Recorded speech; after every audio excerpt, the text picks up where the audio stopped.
Hoy vamos a estudiar el tema la aparición a María y a otros. Por eso vamos a pedir la dirección de nuestro Dios para entrar de lleno al tema de este día.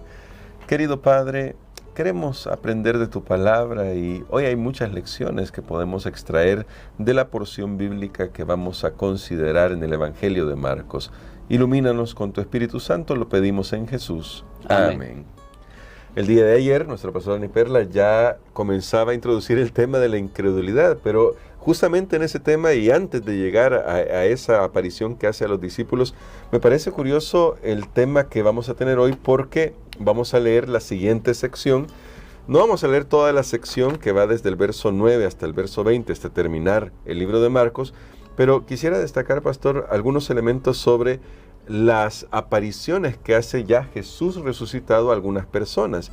En el verso 9 aparece indicar que la primera persona a la que apareció Jesús fue a María Magdalena, y dice así: habiendo pues resucitado Jesús por la mañana, el primer día de la semana, apareció primeramente a María Magdalena, de quien había echado 7 demonios.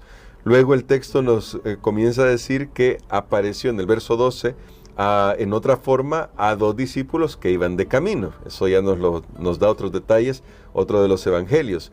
Y el verso 14 dice, finalmente apareció a los 11. Pero quiero detenerme en esta parte de las apariciones, pastor, por una razón. Ya el día de ayer vimos que se le apareció una epifanía, un ángel a las mujeres que tenían que dar un testimonio. Ellas callan por un momento. Luego se le dice también a María Magdalena. Y de hecho, ella sí va y cuenta el testimonio. Eso ya no lo leímos, pero usted puede leerlo, mi amigo, mi hermana, que está aquí en el texto. Ella sí cuenta el testimonio y no le creen. Y me quiero concentrar ahí, pastor, porque cuán importante es que las primeras personas que hayan experimentado la resurrección y la primera que haya visto a Jesús resucitado es una mujer en el contexto del momento en que se está escribiendo este evangelio. Porque esto es una evidencia adicional de que el relato de la resurrección es algo cierto. Muy bien, yo creo que este tema lo abordamos al principio. Dijimos que la temática de la resurrección era muy importante porque hasta hoy pues se sabe que el que ha muerto simplemente no vuelve a aparecer, no puede otra vez regresar en persona a menos que Dios haga un milagro y lo resucite. Pero aquí los discípulos, ellos son humanos y esto es bien interesante.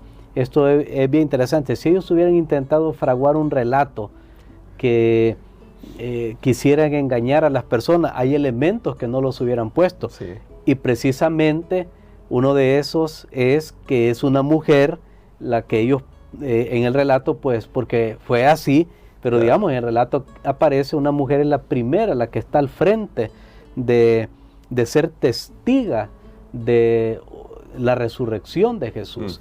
Entonces, eso, si quisiéramos recibir un engaño, no sería la mejor forma de hacerlo, especialmente en esa cultura donde los primeros que leyeron pertenecían a esa cultura oriental, porque las mujeres no tenían mucha influencia y pues su testimonio no iba a ser tan creíble. Sin embargo, Dios previó para darle, porque aquí tenemos algo, ¿verdad? Lo que parece que, como siempre dice en la Biblia, el poder de Dios se perfecciona en la debilidad, y lo que parece que es una evidencia débil, al final se hace una evidencia fuerte.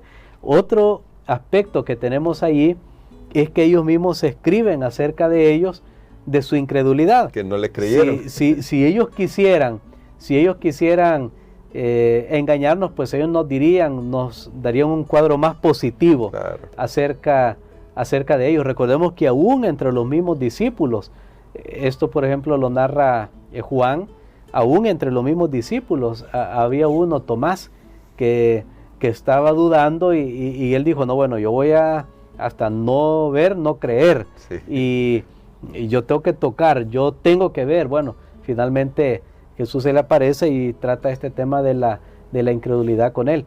Entonces lo que tenemos aquí es que los discípulos jamás pensaron en un relato inventado que fuera falso, porque no hubieran usado esos elementos para engañar. Ellos hubieran tratado de hacer algo muy hermoso, muy bonito, algo victorioso y glorioso. Ellos hubieran aparecido ahí como verdaderos héroes, pero aquí nos muestra que ellos han participado de todas las fragilidades humanas, incluyendo la duda, el temor, el abandono, en todo lo que Jesús pasó, y que aquí, como en toda la Escritura y en toda la historia, el verdadero héroe es Jesús. Es el que hace la obra de salvación él solo, pues nadie más puede acompañarlo. Él es el que busca, Él es el que llama a los discípulos, dice vayan. Él es el que realmente es absolutamente todo. Amén. Para ellos y para nosotros. Creo que esto le da mucha fuerza al relato. Realmente, si nosotros vemos estas evidencias aquí literarias, no tenemos otra opción que concluir que el relato de la resurrección de Jesús es real. Claro, porque uno que cuando intenta inventar una historia siempre intenta poner los elementos que sean más creíbles por la sociedad, por lo que la gente ya piensa, por lo que la gente ya cree.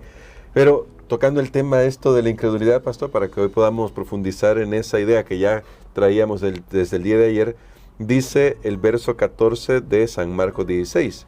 Finalmente se apareció a los 11 mismos, estando ellos sentados a la mesa, y les reprochó su incredulidad y dureza de corazón, porque no habían creído a los que le habían visto resucitado. Y como ya lo he mencionado, es participar de toda la fragilidad humana, pero ahora la pregunta para hacerle hoy es, pastor, ¿cómo nos podemos proteger de esa trampa espiritual que es la incredulidad? Considerando que, para ser muy francos, realmente ellos podían tener elementos como para dudar, como para decir, no estamos seguros de que esto haya pasado. ¿Cómo nos protegemos cuando de repente no tenemos las cosas tan claras? Bueno, yo creo que por un lado uno podría pensar, ellos estaban siendo cautelosos, y está bien, porque de repente a usted le dice, mire, ahí en la esquina, a la vuelta, están entregando algo, y entonces usted se queda pensando, bueno, ¿será cierto? ¿O será que me quieren hacer algún daño? La cautela está bien, solo que aquí tenemos un aspecto, que Jesús, quien había caminado con ellos, quien había hecho milagros, a quien habían visto realmente obrar con poder, es el que les había dicho que iba a resucitar y que se iba a encontrar con ellos. Entonces, en ese sentido, no había razón para la incredulidad, porque no era algo nuevo. Jesús se los anunció para que cuando eso sucediera, ellos estuvieran preparados, pero no estuvieron preparados. Y recordemos que sabemos por qué, porque ellos no tomaron tiempo para velar, para orar, para depender de la fuerza de Dios. Dependieron, se confiaron demasiado en sus propias habilidades, en sus propios deseos, en su fuerza humana, y dejaron de depender de Dios, y la prueba superó por creces a lo que ellos pensaban que tal vez podía ser la prueba, o fue de una manera diferente, porque ellos tal vez hubieran estado preparados, como lo habíamos mencionado anteriormente, a tomar las armas. Claro. Pero ahora la prueba consistía de otra manera, era ver a Jesús impotente, sin hacer nada, dejarse llevar y finalmente dejarse matar por las personas. Bueno, ellos no estaban preparados para esa prueba. Y esto me hace ver, hermano Gerson, que a veces nosotros podemos tener un cierto tipo ya de concepto del futuro, que nos imaginamos cómo va a ser, y pensamos, es que tiene que ser de esta manera, y así como yo digo, yo creo, y hacemos ciertas interpretaciones, pero luego nos damos cuenta que si nosotros no tenemos una visión real, basado en la Biblia, y solo en la Biblia, y en la guía del Espíritu Santo en nosotros, puede ser que cuando los acontecimientos finales sucedan, no sean como pensamos, y entonces no vamos a estar preparados para afrontarlos. Aquí nosotros podemos aprender mucho acerca de ellos, pero creo que la base de todo esto final es la comunión con Dios, es tomar tiempo para estar con Dios. Eso es irreemplazable. Amén. Y me gusta mucho eso que estaba diciendo, pastor, sobre cómo nos pueden tomar por sorpresa algunas cosas, uniéndolo con esto que ha dicho al final de la comunión con Dios.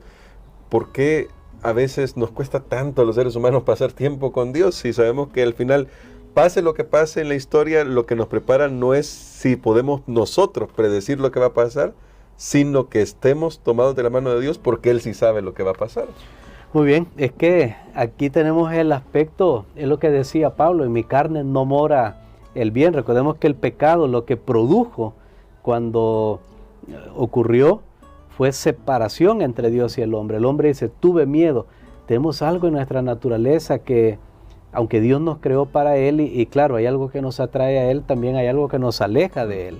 Y especialmente en nuestra naturaleza caída, humana, es nuestro, y también cuando se vive una vida pecaminosa, eso aleja, va alejando más de Dios, y eso es lo que nos hace pues vivir en nuestras propias fuerzas. Otro problema que tenemos es que creemos que podemos. Sí. Creemos que no, para esto no se necesita, esto lo he hecho siempre.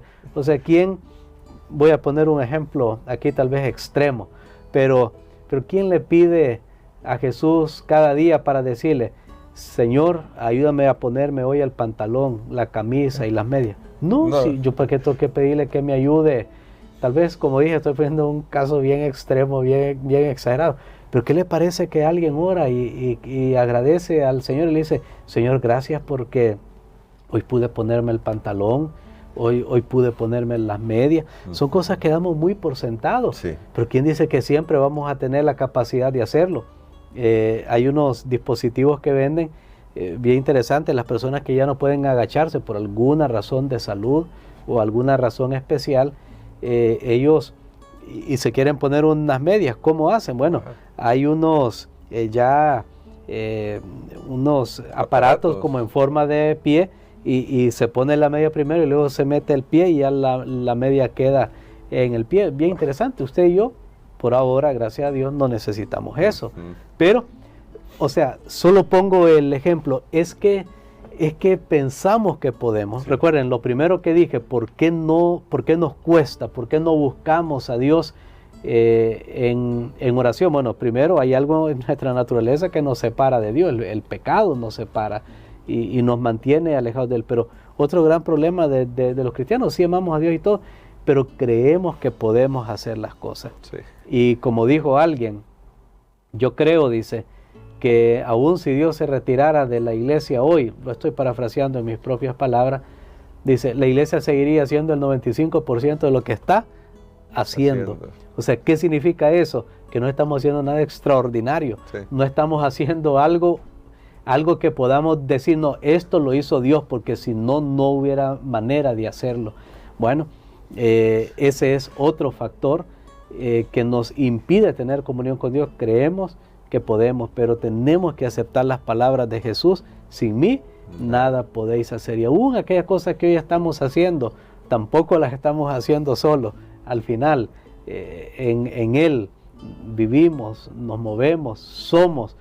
Imposible que el ser humano pueda subsistir por su propia cuenta. Todo al final se lo debemos a Dios y tenemos que reconocerlo. Y la mejor manera es ir a Él cada día en una comunión especial con Él. Y quisiera que nos ayudara con esto, pastor, con una oración para que podamos ser más conscientes. Y yo sé, mis amigos, mis amigas, que eso es lo que más necesitamos a veces y es lo que más nos cuesta, ser más consciente de nuestra absoluta necesidad de Jesús en nuestro corazón. Amén.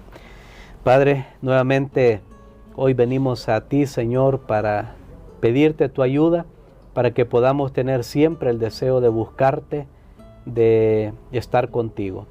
Bendícenos, Señor, al poner nuestras vidas en tus manos. Gracias te damos por todo lo que nos permites hacer. Reconocemos, Señor, que si no fuera por ti, no estaríamos aquí, no haríamos nada de lo que podemos hacer ahora. Ayúdanos, Señor, para recibir aún más tu presencia y cumplir con la misión que nos has encomendado. Lo pedimos en el nombre de Jesús. Amén.